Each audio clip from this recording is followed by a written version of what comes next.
ಕೊಪ್ಪಳದ ಗವಿಸಿದ್ದೇಶ್ವರ ಜಾತ್ರಾ ಮಹೋತ್ಸವದ ಮಹಾರಥೋತ್ಸವದ ದಿನ ಇತ್ತು.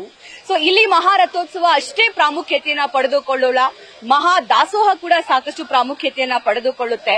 ಮಹಾದಾಸೋಹ ಸಿದ್ಧ ಆಗುವಂತಹ ಜಾಗದಲ್ಲಿ ನಾನಿದ್ದೀನಿ. ಇಲ್ಲಿ 20 ಲಕ್ಷಕ್ಕೂ ಅಧಿಕ ಸಜ್ಜೆ ರೊಟ್ಟಿ ಹಾಗೂ ಜೋಳದ ರೊಟ್ಟಿಯನ್ನ ತರಲಾಗಿದೆ. ಸೊ ಸಾಕಷ್ಟು ಬಗೆಯ ಉಪ್ಪಿನಕಾಯಿಗಳನ್ನ ತರಲಾಗಿದೆ. ಈಗ ನೀವು ಗಮನಿಸ್ತಾ ಇರೋದು ಬಿಸಿ ಬಿಸಿ ಜಿಲೇಬಿ ರೆಡಿ ಆಗ್ತಾ ಇರೋದು.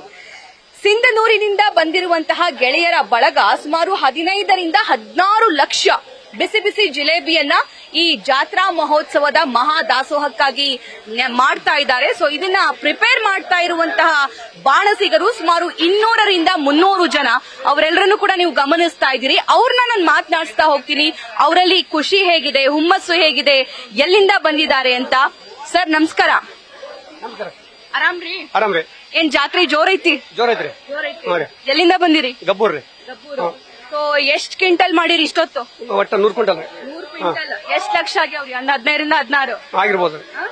ಎಷ್ಟು ವರ್ಷದಿಂದ ಬರತ್ತೀರಿ ಜಾತ್ರೆಗೆ? ಈ 5 ವರ್ಷ ರೀ. ಇದೇ ವರ್ಷ ರೀ ಫಸ್ಟ್. ಪ್ರತಿ ವರ್ಷ. ಸೊ ಪ್ರತಿ ವರ್ಷನೂ ಬರ್ತಾರಂತೆ. ಸರ್ ನಮಸ್ಕಾರ. ಏನ್ ನಿಮ್ಮ ಹೆಸರು? ನಮ್ಮ ಹೆಸರು ಚನ್ನಬಸು ಮಟ್ಟೂರ್ ಅಂತ ಹೇಳಿ.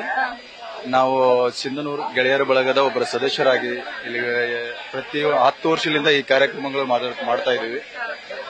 ಈ ವರ್ಷ ಜಿಲೇಬಿ ಸ್ಪೆಷಲ್ ಆಗಿ ಅಪೋರ್ ಒಂದು ಅಪ್ಪಣೆ ಮೇರೆಗೆ ಈ ಸರಿ ಜಿಲೇಬಿ ಪ್ರಸಾದ ವ್ಯವಸ್ಥೆಯನ್ನು ಮಾಡ್ತಾ ಇದ್ದೀವಿ. ಎಷ್ಟು? ಕನಿಷ್ಠ ಒಂದು 50 ಕ್ವಿಂಟಲ್ ಹಿಟ್ಟಿನ ವ್ಯವಸ್ಥೆ ಇದೆ. ಅದರ ಜೊತೆಗೆ 125 ಕ್ವಿಂಟಲ್ ಬೆಲ್ಲ, 200 ಲೀಟರ್ ತುಪ್ಪ, 200 ಲೀಟರ್ ಮೊಸರು, ಅದರ ಜೊತೆಗೆ 10 ಕೆಜಿ ಏಲಕ್ಕಿ, ಇದನ್ನೆಲ್ಲ ಸೇರಿಸಿ ಆಮೇಲೆ ಅದರ ಜೊತೆಗೆ ಪಟ್ಟಕ ಅಂತ ಬರ್ತದೆ.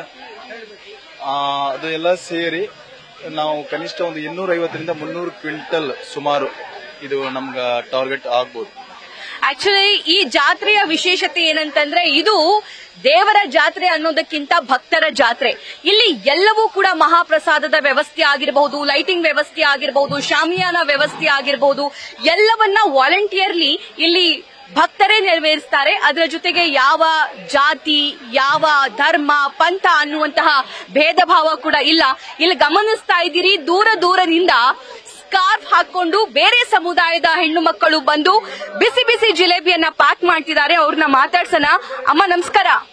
ನಮಸ್ಕಾರ. ಏನ್ ನಿಮ್ಮ ಹೆಸರು? ಫಾತಿಮಾ ರೀ. ಫಾತಿಮಾ, ಎಲ್ಲಿಂದ ಬಂದಿರಿ? ನಾವು ಗುಡಿಯಾಳದ ಬಂದಿವಿ. ಗುಡಿಯಾಳ್ರಿ. ಗುಡಿಯಾಳ. ಎಷ್ಟ್ ದಿನ ಆಯ್ತು ಬಂದು? 2 ದಿನ ಆಯ್ತ್ರಿ. 2 ದಿನ ಆಯ್ತು. ಓಕೆ, ಏನ್ ಅನ್ಸುತ್ತೆ ಅಜ್ಜರ್ ಜಾತ್ರೆಗೆ ಬಂದು? ಚೆನ್ನಾಗಿ ಅನ್ಸುತ್ರಿ. ಚೆನ್ನಾಗಿದೆ. ಜಿಲೇಬಿ ಟೇಸ್ಟ್ ಮಾಡಿದ್ರಾ? ಹ್ಞೂನ್ರಿ, ಮಾಡಿದ್ರಿ. ಓಕೆ, ಏನ್ ನಿನ್ನ ಹೆಸರು? ಸಂಗೀತ. ಸಂಗೀತ. ಯಾವ ಕ್ಲಾಸ್ ಸಂಗೀತ ನೀನು? 6ನೇ ತರಗತಿ. 6ನೇ ಕ್ಲಾಸ್. ಓಕೆ, ಎಷ್ಟ್ ದಿನ ಆಯ್ತು ಬಂದು? 2 ದಿನ. 2 ದಿನ. ಏನ್ ಅನ್ಸುತ್ತೆ ಅಜ್ಜನ್ ಜಾತ್ರೆಗೆ ಬಂದು? ತುಂಬಾ ಖುಷಿ ಆಗುತ್ತೆ. ಅಲ್ಲಿ ಏನಾದ್ರು ತಗೊಳಕ್ ಹೋಗ್ಬೇಕು ತಾನೆ? ಇಲ್ಲಿ ಕೆಲಸ ಮಾಡ್ತಿದ್ಯಾ? ಸಂಜೆ ಕಡೆ ಕರ್ಕೊಂಡು ಹೋಗ್ತಾರೆ. ಸಂಜೆ ಕಡೆ ಕರ್ಕೊಂಡು ಹೋಗ್ತಾರೆ. ಓಕೆ, ಸೊ ಇಲ್ಲಿ ಭಕ್ತರೇ ವಾಲಂಟಿಯರ್ಲಿ ಬಂದು ಸೇವೆ ಮಾಡ್ತಾರೆ, ದಾಸೋಹದ ವ್ಯವಸ್ಥೆ ಮಾಡ್ತಾರೆ, ಬಾಣಸಿಗರಾಗ್ತಾರೆ, ಸ್ವಚ್ಛತಾ ಕಾರ್ಯ ಕೂಡ ಮಾಡ್ತಾರೆ. ಏನ್ ನಿಮ್ಮ ಹೆಸರು? ಮಲ್ಲಿಕಾರ್ಜುನ್. ಮಲ್ಲಿಕಾರ್ಜುನ್. ಯಾವ ಊರು? ಕಲ್ಮಂಗಿ. ಚಿನ್ನೂರು ತಾಲೂಕು ಕಲ್ಮಂಗಿ. ಓಕೆ, ತಿಂಡಿ ಆಯ್ತಾ? ಆಯ್ತು ಮೇಡಮ್. ದಾಸೋಹ ಏನ್ ತಿಂದ್ರಿ? ಉಪ್ಪಿಟ್ಟು ಒಗ್ಗರಣೆ. ಉಪ್ಪಿಟ್ಟು ಒಗ್ಗರಣೆ ತಿಂದು ಸೊ ಇಲ್ಲಿ ಜಿಲೇಬಿ ಪ್ರಿಪೇರ್ ಮಾಡ್ತಿದ್ದೀವಿ. ಏನ್ ಅನ್ಸುತ್ತೆ ಈ ಅಜ್ಜನ್ ಜಾತ್ರೆ ಸ್ಪೆಷಾಲಿಟಿ ಏನು? ನೋಡಕ್ ಕಣ್ ಸಾಲಲ್ಲ ಮೇಡಮ್, ಹೇಳಕ್ ಆಗಲ್ಲ, ನೋಡಕ್ ಕಣ್ ಸಾಲಲ್ಲ. ಇವತ್ತು ಮಹಾರಥೋತ್ಸವ, ಲಕ್ಷಾಂತರ ಜನ ಸೇರ್ತಾರೆ. ನೋಡ್ಬೇಕು ಮೇಡಮ್, ಹೇಳಕ್ ಆಗಲ್ಲ ಮೇಡಮ್. ನೋಡಕ್ ಖುಷಿ ಅನಿಸ್ತೈತಿ ಮೇಡಮ್. ಜನಕ್ಕೆ ಹೇಳಕ್ ಆಗಲ್ಲ, ಅಷ್ಟು ಜನಸಂಖ್ಯೆ, ಜನಸಾಗರ ಇರ್ತದೆ. ಕರೆಯಲಾರದೆ ಭಕ್ತರು ಬರ್ತಾರೆ ಮೇಡಮ್. ಇಲ್ಲಿ ಕರೆಯಂಗಿಲ್ಲ, ಯಾರನ್ನ ಭಕ್ತ ಆಗ್ತಾರ. ರೈಟ್.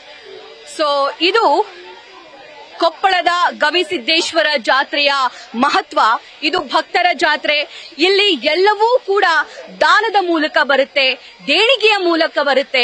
ಲಕ್ಷಾಂತರ, ಕೋಟ್ಯಂತರ ರೊಟ್ಟಿಗಳನ್ನ, ಕೋಟ್ಯಂತರ ಸಿಹಿ ತಿನಿಸುಗಳನ್ನ ಕಳುಹಿಸಿಕೊಟ್ಟಿದ್ದಾರೆ ಭಕ್ತರು ರಾಜ್ಯದ ಮೂಲೆ ಮೂಲೆಯಿಂದ. ಇನ್ನು ಇದು ಕೇವಲ ಕರ್ನಾಟಕಕ್ಕೆ ಮಾತ್ರ ಸೀಮಿತವಾಗದೆ ನೆರೆ ರಾಜ್ಯದಿಂದಲೂ ಕೂಡ ಸಾಕಷ್ಟು ಜನ ಬರ್ತಾರೆ. ಕಾಲ್ನಡಿಗೆಯ ಮೂಲಕ ಮಧ್ಯರಾತ್ರಿಯಿಂದಲೇ ಭಕ್ತರು ಇಲ್ಲಿ ಮಠದ ಆವರಣಕ್ಕೆ ಬಂದು ಸೇರ್ತಾ ಇದ್ದಾರೆ. ಇದು ಈ ಜಾತ್ರೆಯ ಮಹತ್ವ. Saba Hakeem, news first, Gavisiddeshwara, Koppal. News first, ನಿರ್ಭೀತಿಯಿಂದ ನಿಮ್ಮ ಪರವಾಗಿ.